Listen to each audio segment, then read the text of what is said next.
I've made mistakes, but I don't let them keep me down. People say, what's wrong with sports? I say, I'm a 3-time NBA All-Star. People say, I'm America's worst nightmare. I say, I'm the American dream. Give me some, bro. Lots That's of a love. classic, bro. Yeah, you started AND1, didn't you? Shout that AND1. You know what it is, right? Right? Yeah. Right. Man, look, for me, that was like, I don't want to put it on levels of Muhammad Ali, but it was a rebel moment to where all young players was feeling that. All young players supported you. All young players understood what it was. Just talk about, that commercial and what it meant, man. What was the message behind that? Well, I just felt like I was back at that point. And being in New York, too, the way New York fans embraced me, right. And then being able to, get with AND1 and do that commercial, and I just felt like I was back from everything that happened in Golden State. Right, liberating, man. Yeah, absolutely. Right, man.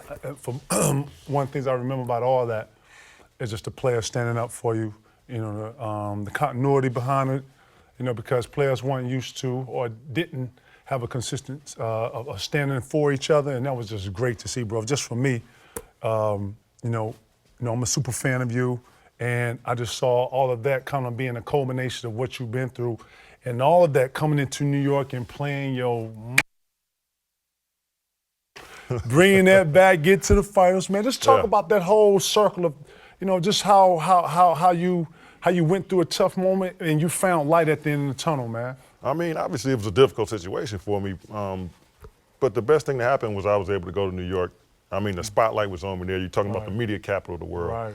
And just to be able to showcase my talents in New York and to be able to have success there, get to the finals. I mean, we didn't win it that year, but we got close. Such a Cinderella. We needed Pat. Pat got hurt for us, so shout out to Pat Ewing. Shout to Pat. But I mean, for me personally, I mean, it was I couldn't have asked for it to be written any differently. Right. You know what I mean? It was perfect for me. Great. I mean, I'll never forget that time in New York. And New York is there's no place like New York. It's no place like playing in the Garden. I mean, when people go play in the Garden, I mean, you want to bring your A game. Right. Imagine doing it every night. Yeah, and so I'm there every night getting a chance to play in front of New Yorkers and how passionate they are about their sports teams. Do you think it was fun? Do you think another city could embrace you like that, or being able? I felt like New York was perfect for you. It was not just a city who can embrace everything that you was bringing, but understood and just, if anything, New York City was the city to be able to. I think with my personality, the way I play, fit perfectly. I think New York was the spot for me. And at the time, I had an opportunity probably to go to a Miami or the Pacers. So it was, and those three teams, Miami, New York, and Indiana, they were kind of fighting each other at that particular time as far as getting to the finals. Right. So I mean, I had three good teams I could have gone Solid to. teams too. Yeah. So I mean, it was a toss-up. But for me, I felt like New York would be the best fit for me, and I think I made the right decision at the end of the day.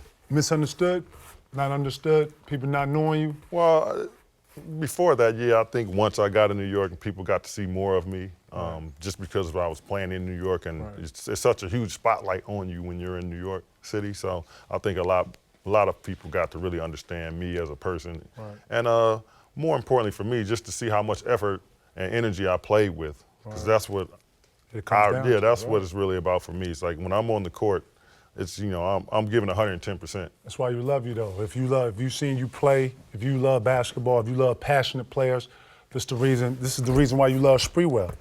Let me ask you this one last. Would you do anything different? I mean, we'd all do certain things differently, but then I wouldn't be the person that I am. Right. I mean, I think that everything that I've gone through and had to go through has made me the person that I am today. So I would probably change some things, but I'm happy with it. I'm not gonna cry with spilled milk. It was my life, it's my story, and I'm happy with it. I love it, man. I'm glad I'm a friend and be able to be right here with you, because I actually went back to the Garden with you. When you went back to the Garden, look that up, right?